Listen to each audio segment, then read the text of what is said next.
This is a story that my dad has told me about many times over the years. I think it's worth mentioning that my father is a highly religious man and does not believe in ghosts or anything paranormal in the slightest.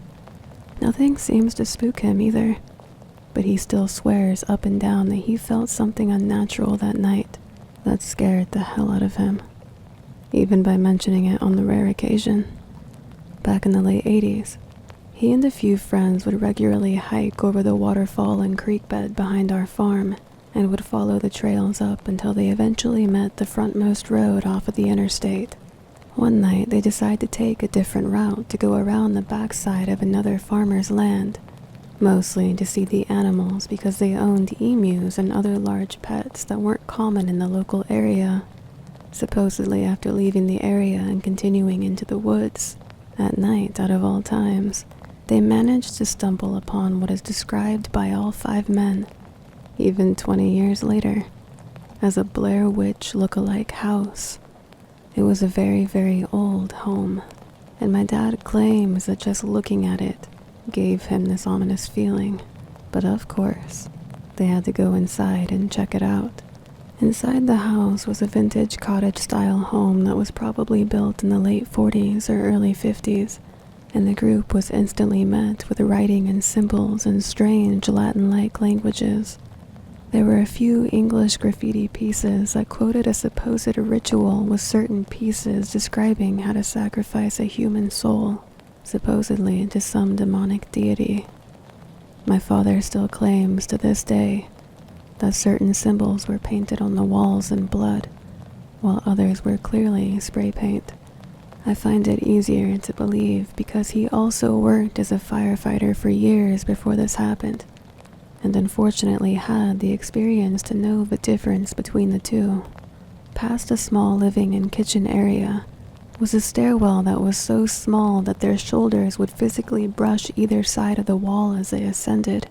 The stairs went straight, stopped at a small landing, then turned right. So if you imagine it, if you started up those stairs, you could not see what might be standing at the top until you got to it. At the top of the stairs, a door led to a large attic-style bedroom where actual chain manacles and locks hung from one of the walls near a circular window at the end of the room. This was also completely covered in weird symbols and graffiti. There were even more obvious and frightening large, dried puddles of what appeared to be blood that had seeped into the floors and walls. Allegedly, once they were upstairs investigating the room, they swear that they heard someone moving up the stairwell behind them, and quickly, but when they looked back there was no one there. All of them essentially told me the same thing, that it sounded almost like heels clacking on wood. Now completely spooked, they rushed back down the stairs to see if someone was playing a prank on them, and possibly hiding somewhere in the home. To their surprise, they found nothing, and no new footprints in the dust and grime. To keep things even more interesting, I met with each of the guys separately to ask them about what they remembered, expecting to maybe find a crack or something to prove that maybe they were exaggerating. But when I asked them, I got the same answer from every single one. No hesitation. They all got the same details right down to the minute they entered the house and the minute they left. But here's where it really gets strange. They left the house and for some unknown reason decided to try walking back from a different route, using a compass to approach from the east instead of the south. They did this test more than 10 times that night, walking from every possible route or direction, yet they always came out at the front entrance of the home, even when the compass and common knowledge of the area showed that it was physically impossible to be at the south end of the house. There probably is some scientific explanation for it, but I haven't found one yet. These guys knew those woods literally like the back of their hand, and still do to this day. The final time that the guys came back and found themselves standing at the front door of the home, they began to feel physically ill. Finally, they decide it's time to give up, and one of them nearly faints. But as they turn to leave, the man who nearly fainted turns, looks up, and points at the circular window at the front of the house on the second story. Everyone looks and immediately sees a tall female figure, hunched over, standing in the window watching them. They all recall seeing no features on her face, other than two large, gaping eyes. They said this figure sort of shuffled in place slightly before turning and walking away, as if it were heading to the stairs at the end of the room. At the sight of the figure actually moving away, they all took off running through the woods, ending up on the side of the interstate about 3 miles from my dad's house, where they originally started from. They eventually made it back to his place, though they claimed that they felt as if someone was following them the entire way. My dad's cousin gets up to get some water from the kitchen, only to announce that he swore he saw the same figure standing outside of the kitchen window, near the edge of the woods. Thankfully, nothing more ever came from the experience, other than a collective state of absolute terror when the subject is brought up. They wrote off what his cousin saw as paranoia, or pareidolia, though 5 years later they decided to return to see if the house was still standing. Miraculously, it had fallen in on itself and was nothing more than a pile of rubble. After that, they never went back again. I always joked with my dad and would ask him what he would do if he went back and found the house standing again, the same way it had been, trying to give him a reason to let me go and see the place for myself. But with trespassing laws being far more prevalent in today's time, it would be nearly impossible without getting shot or going to jail, as it wasn't on our property. I don't know. It always gives me the creeps thinking about it, but I never considered the story to be true until I did this little mock interview with all the guys. And when I say these grown men are scared to death by this story, I mean it. Seeing them physically get worked up and frightened by just telling it really caused me to be less of a skeptic. It was in the fall of 2022. I had visited my best friend Emma at her quaint new home nestled on the outskirts of a small town. Emma had bought the place less than a year back at this time, charmed by its vintage allure and the surrounding picturesque landscape. The two of us have been close since kindergarten days, and it never changed as we got older. She was practically my sister, although we live hours away from each other now. It's never stopped us from our regular visits and phone calls. However, over time, our phone calls began to consist of Emma venting about strange and unexplainable events that started occurring in her new home, a subtle warning to me before I made the trip. I was intrigued, but skeptical, and I was curious to see if I would experience any of these said happenings during my week-long stay. On the first day when I arrived, Emma excitedly rushed out to my car to greet me. We exchanged hugs, and she helped me bring my things into the guest bedroom. It was a small yet cozy space, adorned with an array of paintings and a beautiful view outside. After settling in and doing some light unpacking, we left to grab lunch and do some window shopping as we caught up. We didn't spend too much time in the house that day. We returned in the evening, and Emma put a kettle on the stove to prepare tea while I wandered around, taking in to what she did to her new home. The house felt warm and inviting, despite Emma's claims, the decor and ambience reflecting her personal touch. Getting a longer look at the guest bedroom this time, I noticed an old, antique-looking chair in the corner. It looked worn yet comfy, so naturally I took a seat to give my tired legs a rest. As soon as I did, though, a loud snap emitted from the chair, making me jolt in alarm. I thought I had broken something. At the same time, Emma walked in with 2 cups of tea and saw my worried expression. "Oh, don't worry, that old thing does that every time someone sits down. It's why I moved it in here, actually. It got annoying." She explained that the chair had originally been in the living room, but she later decided it would be better suited for the guest bedroom due to its popping sounds when occupied by guests. That night, as I winded down, I had been watching some videos on my phone when I was suddenly startled by a loud snap. It definitely caught my attention, but I didn't connect it to anything in the moment. Then it hit me. What I heard was the same sound that old chair made when someone sat in it. The chair right across the room from me. My rational mind told me it wasn't that. Maybe it was just the wood settling. Maybe it was anything else. But the eerie timing was odd. I had just learned that little quirk about the chair earlier that day. I stared at it for a while, before slowly turning my head back to the videos on my phone. I wasn't gonna let some simple sound and active mind ruin my relaxation, or chances at sleep. Even if I was aware of the oddities of the home, I still remained skeptical. The following morning I recounted the incident to Emma, who listened intently, nodding in a sense that told me she believed what I was saying.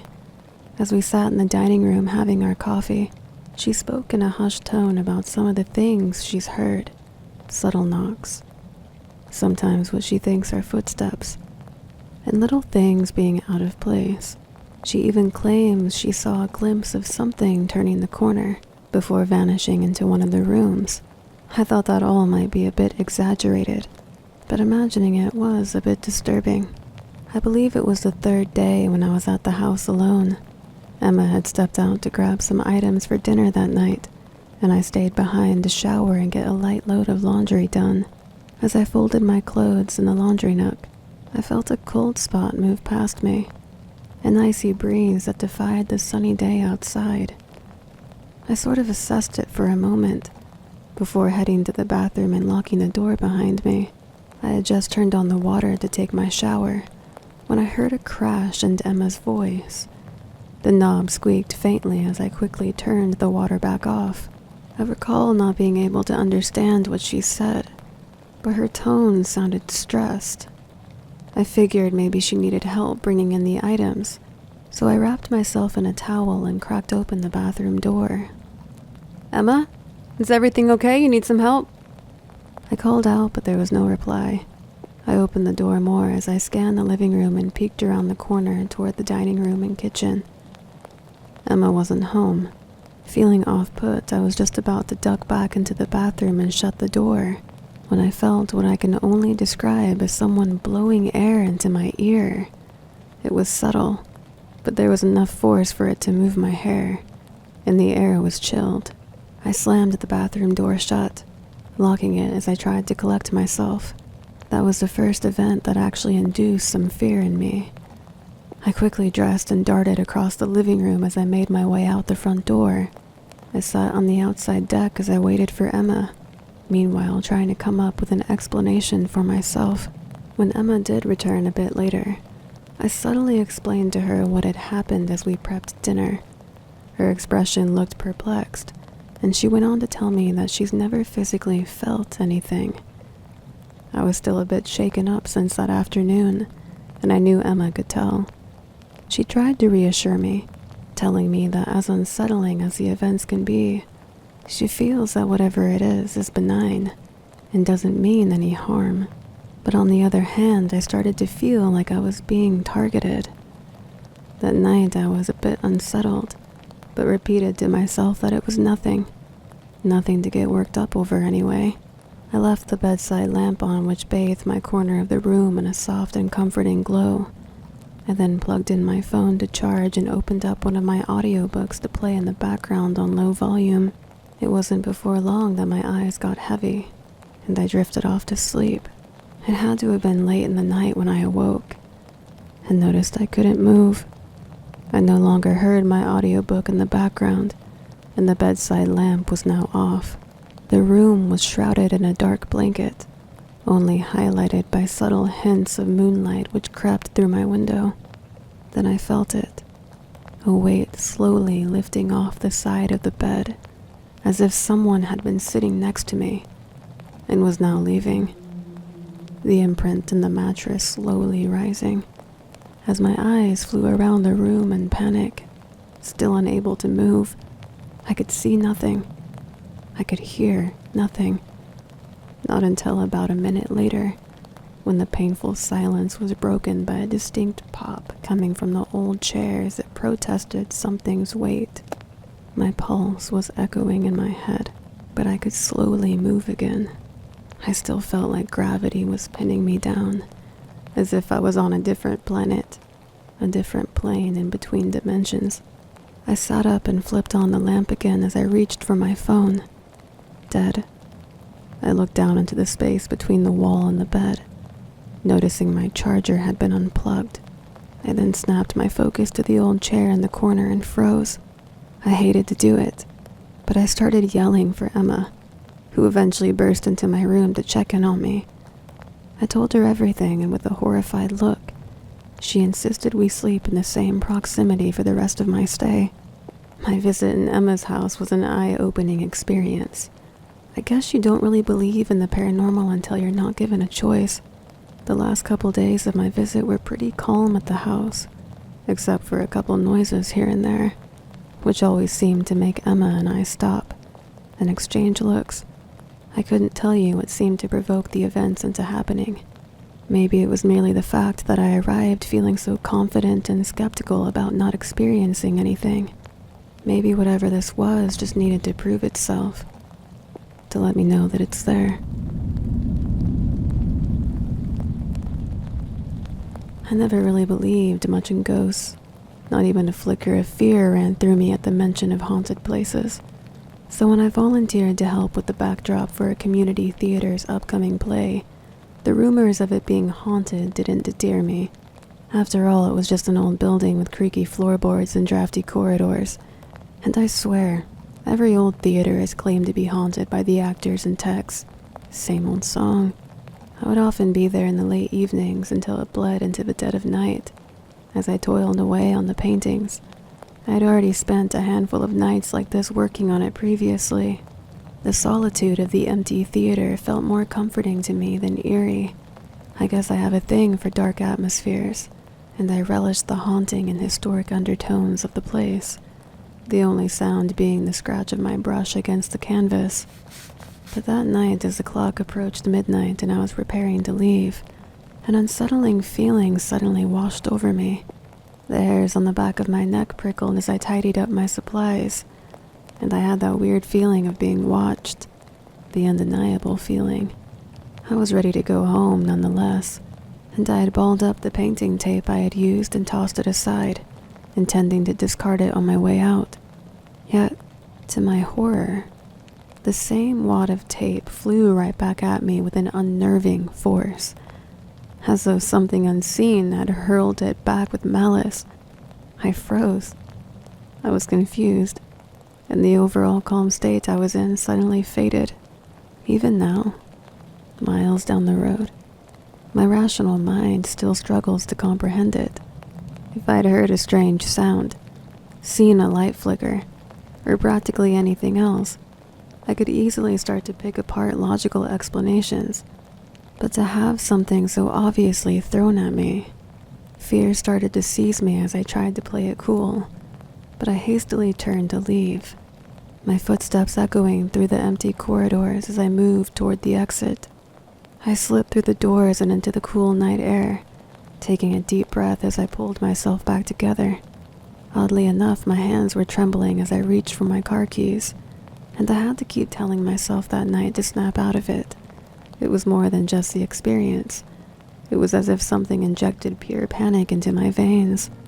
I can't say what happened at that old theater made me believe in ghosts, but it certainly left me questioning what I had always dismissed as mere superstition. Perhaps the veil between the known and unknown is thinner than I thought, and some encounters are meant to linger with us, even long after we escape their grasp.